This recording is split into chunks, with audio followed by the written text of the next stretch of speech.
Hello there, and welcome to a very belated review of A. Van Vogt's Slan.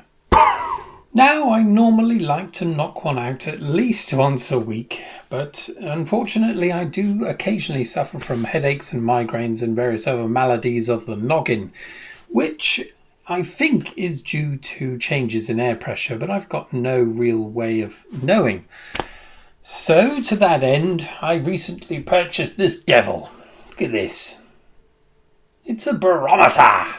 Got it from an old antiques place, and I'm hoping that this will help me at least prepare for changes that might produce a headache. Nothing I can do about it, of course, but at least I'll know it's coming. Thank you to everyone who voted for this book in the poll before last. It won by quite a margin, and I was quite excited that it was picked.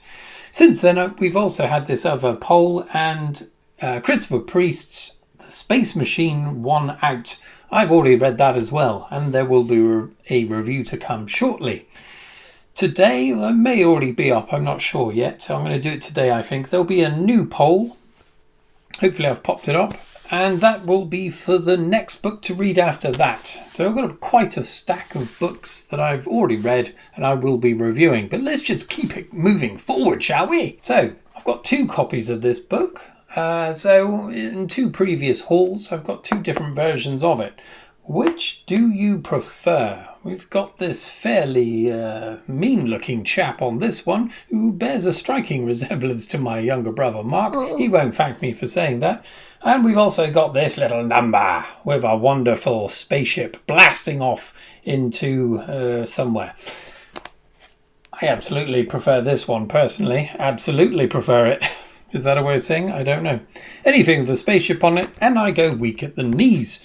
As ever, there will be various other covers popping up throughout this review. Evidently, this has been a very popular book in the past. It's been reprinted many, many times. I think I've barely scratched the surface of the number of covers that will appear up here. Please let me know if you have a favourite. Which of these 2 do you prefer, or one of these devils? There's some really nice ones up there, and a few that are absolute dogs. Now, I think this book was chosen in the poll due to my general dislike of the last one I read. Yes, unfortunately, the winged man got the old heave-ho. But will this book fare any better? We shall have to wait and see. But anyway, as ever, we shall have a quick little sniff of the 2 books that I do have and see what interesting notes we might glean from them. Okay, first one is this chap here, the one that looks like my brother. Perhaps it'll smell like my brother, but which part of him? Okay. Ooh, dear. Well, it's just elementary, really. It smells of wood. But that's a finer aroma to partake of. That's the older one. That's the 1968 version. Ooh, okay, and now for the slightly later one.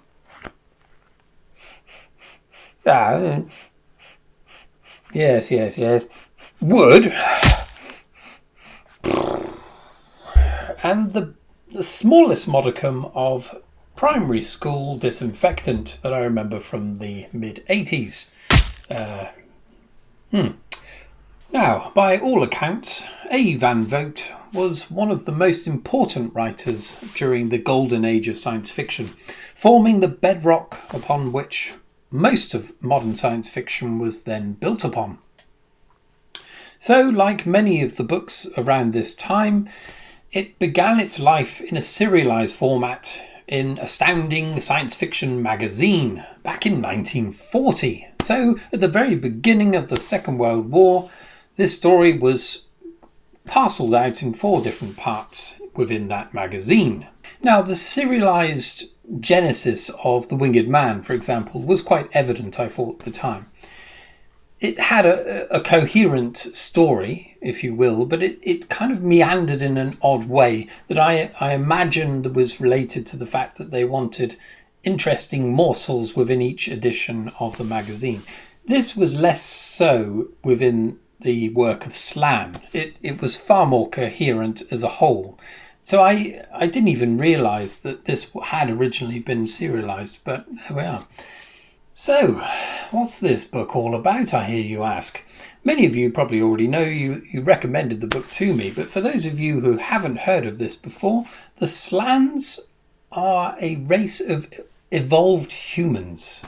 So they're faster, they're stronger, they're more intelligent, and most importantly, they are telepathic.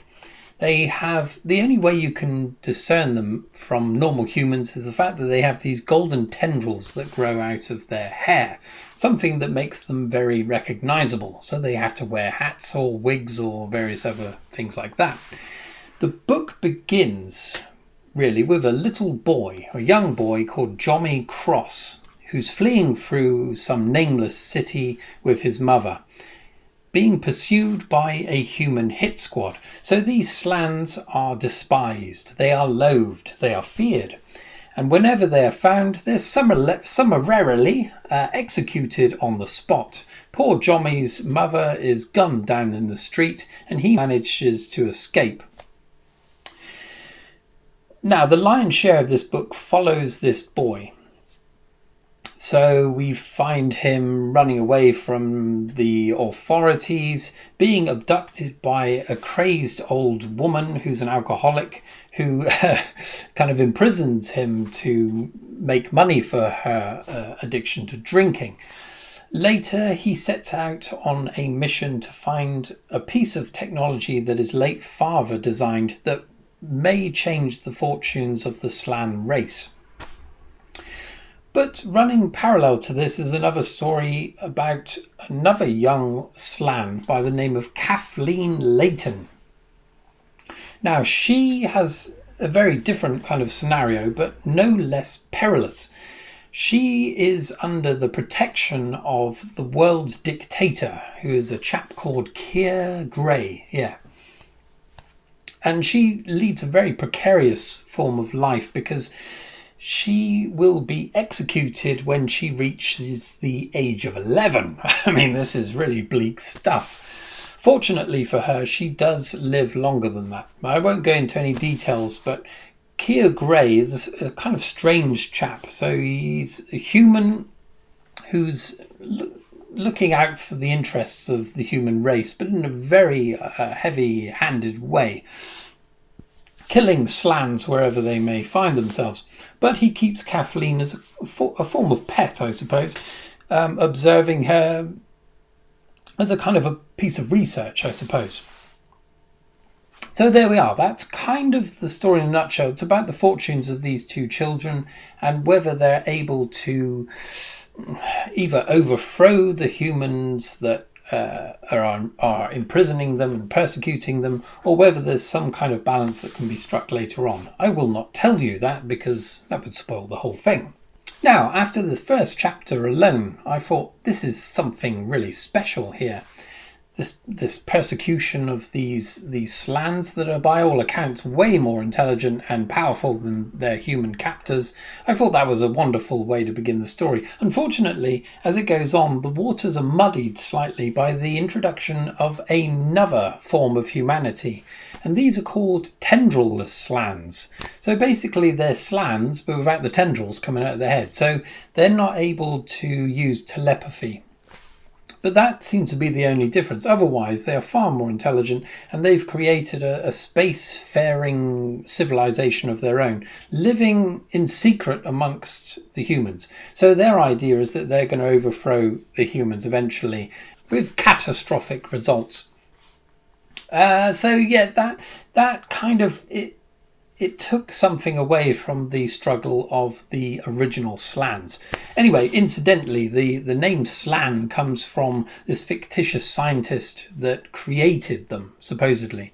Samuel Lan. Samuel Lan? Slan. There's an interesting derivation there. So there are all these kind of tales and myths that Slans are evil, that they want to overthrow humanity and they take human babies and turn them into Slans and all of that. I think that's Whether you believe that or not, you'll find out later on whether that's true. But it's based, I think, upon the original scientist and the experiments he did, I think, on his own children.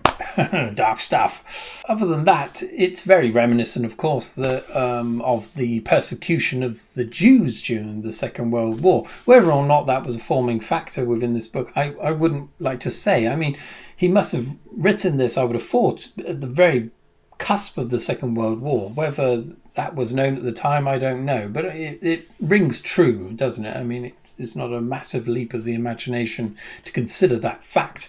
As with Van Vogt's The Weird Man, I found the writing eloquent and often quite poetic, but it did suffer from a similar problem with The Weird Man in that it became quite bogged down at times. The writing became a little bit turgid, over-explaining things that were obvious and slowing down the pace of the whole story.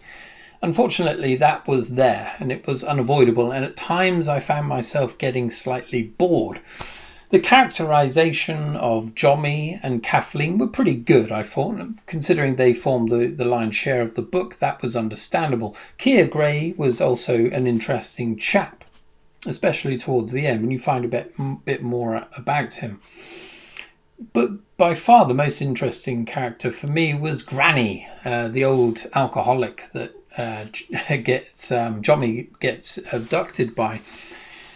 She comes across as a very sinister old lady at the beginning, but as time goes on, there's a kind of grudging affection shared between them, I thought. It wasn't dissimilar, actually, from the old lady that appears in the Dark Tower series in the second book. Quite different, and not as bad language used, but quite a sinister old character. Now, the only other issue I had with this book was the quite frankly jaw-dropping Mcguffin at the very end of the book. I'm not going to tell you what it was, but when I stumbled across it, my eyes almost popped out of their sockets, and it related to a kind of tragedy that happens about 2/3 of the way through the book. And when that thing happened, I thought, what the hell is going on here? That was resolved with this Mcguffin, which was, quite frankly, absurd. Anyway, after all of that, let's get the book down and give it a damn good thrashing. Now, my elbow is positively quivering with expectation at giving this the old heave-ho, but this book can breathe a sigh of relief because I'm going to sprinkle 3 stars upon its mighty head. Now, I think the problem is I'm trying to come to grips with this story with a modern mindset. I'm aware of the context within which it was written, and that helps to bridge that gap. The stilted delivery of the book at times is probably related to the prevalent style at the time. So that's something to be aware of.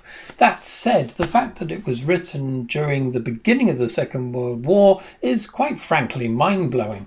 The fact that something like this could exist during that time when science fiction was really within its fledgling kind of golden age beginnings is quite remarkable. So, I mean, it probably deserves more stars, really, but I'm trying to review everything I read based on my current understanding of the world and my enjoyment of science fiction as a whole, so it has to go up against more modern writing as well. That said, it was a splendid read, and I look forward to reading more of Van Vogt's work. Please do offer other suggestions for the next ones to read. I think The World of Null A is another one I'm interested in reading, and what's the other one? About the Beagle, so the adventures of a starship that was used, I think, as inspiration for things like Star Trek and things like that. So that's another thing I'd like to get my teeth into. But if there's something you would like me to read, please do suggest it. At any rate, there will be another poll up, so please vote and I will get on it. There's a very exciting book haul coming up, but I'm going to leave that for a couple of weeks because it's too juicy, just far too juicy to rush, I would say. Anyway, thank you very much for watching, and I shall see you next time for another review, I should think. Cheerio.